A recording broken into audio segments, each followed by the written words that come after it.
था कि क्या तुम लोगों की औकात है और तुम्हारी फौज, तुम लोग जो सेना है और तुम्हारा जो असला है।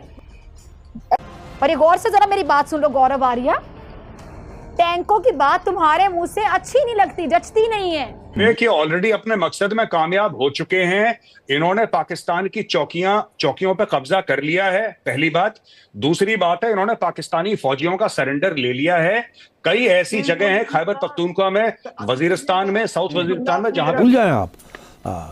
तो अब पहली बात तो ये कि इसको भूलें। ये सारा जो प्रोपेगेंडा आप के तक पहुंचा हुआ है ना आज तक कि मुसलमान भाई भाई और एक दूसरे की हेल्प करेंगे, और ये नहीं होगा, ना हुआ है ना होगा। जब मफाद में होता है तो होता है, जब मफाद में नहीं होता तो नहीं होगा। गौरव आर्या जैसे क्या कौम है इसके लिए, ये लंडे के फौजी, ये कराची में इसको लुंडा बाजार कहते हैं, पंजाब में लंडा बाजार कहा जाता है। लंडे के या लुंडे के जो फौजी हैं ना, ये गौरव आर्या जैसे, अब ये बता रहे हैं कि हम हर महीने अफगानिस्तान में फौज खड़ी करने के लिए 100 मिलियन रुपए देंगे।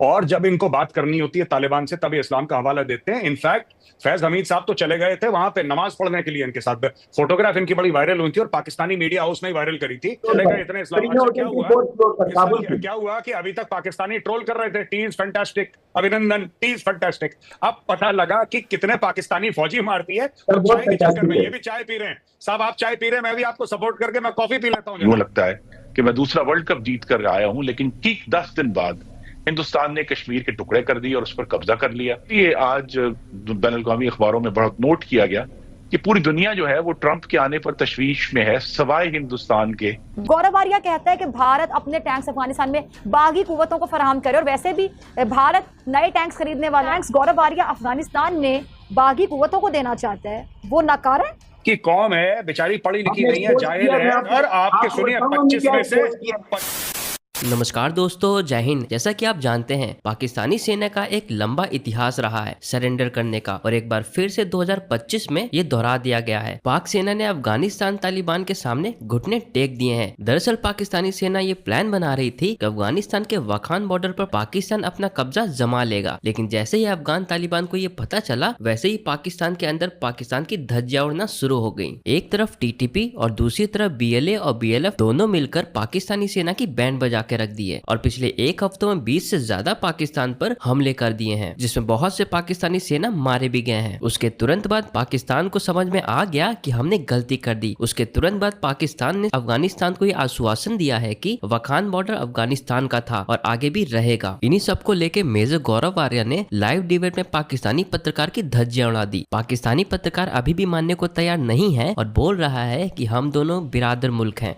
विवेक आपने खुद कहा, विवेक आपने खुद ये बात कही, आपने ये खुद कही कि ये तालिबान पाकिस्तान का अपना मामला है, तालिबान ने कहा हमारा मामला नहीं। अभी तो बार बार यही कह रहे हैं कि TTP जो है उसको फाइनेंस किया जा रहा है। TTP को जो बैंड आउटफिट्स हैं इस वक्त पाकिस्तान ईस्टर्न और वेस्टर्न बॉर्डर की जो चैलेंजेस हैं पाकिस्तान को, और एक बदकिस्मती से हमारा एक पड़ोसी जिससे की भरपूर नुमाइंदगी जो है ये गौरव आर्या साहब कर रहे हैं, जो कि फाइनेंसर भी हैं, बड़े अच्छे मशवरे भी बड़े अच्छे अच्छे देते हैं स्टेट ऑफ इंडिया को, जो कि एक सेकुलर स्टेट है सो कॉल्ड। उसको ये कहते हैं कि इस तरीके से इनकी फॉल्ट लाइंस पे काम करो, बरामदा को बुलाओ, हैर ब्यार को बुलाओ, जावेद को बुलाओ, उनको पैसा दो, इनके अंदर मजहबी जो है ना वो मुनाफरत को ज्यादा बढ़ाओ। लेकिन गौरव आर्या साहब, ये आपका ख्वाब कभी भी शर्मिंदा ताबीर नहीं होगा। उसकी वजह यह है कि तालिबान के साथ हमारी बहुत सारी नजरियाती वाबस्तगी है, हमारी सरहदी वाबस्तगी है, हमारी इस्लामी वाबस्तगी है, हमारी जज्बाती वाबस्तगी है। तालिबान के साथ हमारा एक नेबर है और उसको पता है अच्छी तरीके से। आपकी जो तकलीफ है, जो आपकी परेशानी है, वो मुझे समझ आ रही है। आपकी परेशानी इस्लामी वाबस्तगी है, उसमें कितने पाकिस्तानी निपट गए ये बताइए पहले सर।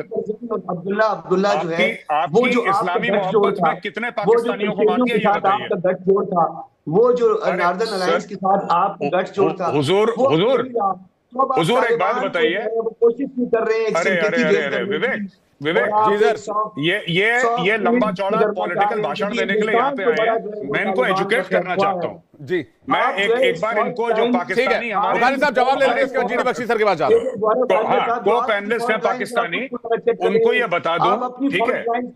मैं सिर्फ 1 minute sir, 1 minute, don't talk. Bukhari साहब 1 सेकंड रुक जाइए। 1 मिनट बुखारी साहब, आपके पास आपने अपनी बात कह दी, अब काउंटर ले लेते हैं। रुक जाइए 1 सेकंड। सजाद बुखारी जी 1 सेकंड। देखो साफ सीधी बात है यार, ठीक है, साफ सीधी बात है।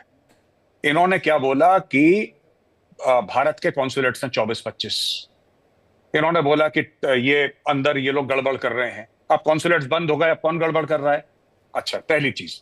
दूसरी चीज मैं इनको ये बोलना चाहता हूं, पूछना चाहता हूं कि ये जो कह रहे हैं ना कि भारत ने फंडिंग करी है, ये कह रहे हैं कि भारत ने फंडिंग करी है तालिबान की या तहरीक तालिबान पाकिस्तान की, ये दुनिया के सामने क्यों नहीं जाके? मैं तो इनको कह रहा हूं कि आप इस्लामाबाद में मीटिंग बुलाइए, सारे वहां पे जो जितने भी एम्बेसडर्स हैं, हाई कमिश्नर्स हैं, डिफेंस अटैचीज हैं, सबको बुलाइए, यूएन को बुलाइए, मीडिया को बुलाइए और उनको प्रूफ दीजिए। आप ये आईएसपीआर क्या खेलते हैं? दो आपके कौड़ी के जनरल वहां पे, आप सबके सामने, दुनिया के सामने भारत के पास प्रूफ है, बेनकाब करिए भारत को। प्रूफ क्यों नहीं देते आप? इंटरनेट पे डालिए, छोड़ दीजिए मीटिंग करना, इंटरनेट पे डालिए, बोलिए ये हमने प्रूफ है भारत के खिलाफ और हम हर बंदे के पास पर्सनली भेजेंगे प्रूफ। आप भारत को एक्सपोज करिए जनाब। सिर्फ अपने जो आपकी कौम है बेचारी पढ़ी लिखी नहीं है, जाहिल है। सर आपके सुनिए, 25 में से 6 करोड़ बच्चे आपके स्कूल से बाहर हैं, उनको थोड़ा एजुकेट करिए और उनको ये बताइए कि अगर भारत के खिलाफ सबूत, हमने सबूत दिया आपको, एफएटीएफ में डलवा दिया, आप भी करवा दो। सर आप 4 बार एफएटीएफ में गए हैं, 4 बार।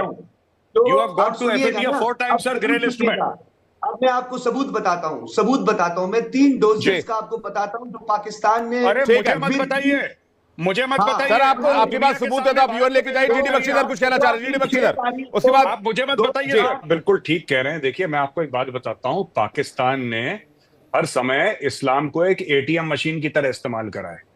ये सबको यही कहते हैं, जब ये पैसा मांगते हैं सऊदी अरेबिया से तब ये इस्लाम का हवाला देते हैं, जब ये यूएई जाते हैं तब इस्लाम का हवाला देते हैं, और जब इनको बात करनी होती है तालिबान से तब ये इस्लाम का हवाला देते हैं। इनफैक्ट फैज हमीद साहब तो चले गए थे वहां पे नमाज पढ़ने के लिए, इनके साथ फोटोग्राफ इनकी बड़ी वायरल हुई थी और पाकिस्तानी मीडिया हाउस ने ही वायरल करी थी, जिसमें बताया था कि साहब ये नमाज पढ़ने चले गए इतने इस्लामाबाद से। क्या हुआ कि अभी तक पाकिस्तानी ट्रोल कर रहे थे, टी इज फैंटास्टिक, अभिनंदन, टी इज फैंटास्टिक।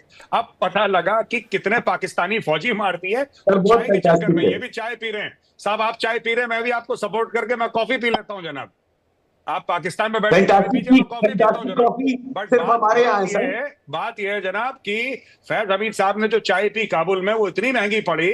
आप एक बात बताइए साहब, अगर मैं सच कह रहा हूं गलत कह रहा हूं, मैं बताइए। पिछले साल पाकिस्तान में there was almost an attack every single day by TTP और द बलोच। मैं 2024 के आंकड़ों की बात कर रहा हूं, हम 25 के जनवरी में बैठे हैं। एम आई राइट और रॉन्ग? कितने हुए आपके पार्लियामेंट की रिपोर्ट में भी निकाल के आपको दिखा सकता हूं सर, कितने अटैक हुए सर आपके यहाँ। आप ये बताइए, उन्हीं से वो आप मुसलमान होने का वास्ता दे रहे हैं, आप ये कह रहे हैं कि वो भी मुसलमान है, आप ही मुसलमान। ये कैसा इस्लाम है साहब जब एक दूसरे का गला काट रहे हैं? आप ये इस्लाम की मिसाल देते हैं सबको कि जी हम मुसलमान भाई भाई हैं लेकिन एक दूसरे का गला काटेंगे पहला मौका मिलते ही। ये तो नहीं होता ना। और वो कर रहे हैं, आप भी कर रहे हैं, आप भी अटैक कर रहे हैं ईरान के अंदर, वो भी मुसलमान है। ईरान आपके ऊपर ड्रोन और मिसाइल मार रहा है, वो भी मुसलमान है। आप अटैक करते हैं अफगानिस्तान के ऊपर, वो भी मुसलमान है। वो आपके बंदों का सर कलाम करता है, वो भी मुसलमान है। और सर वी आर कंफ्यूज्ड।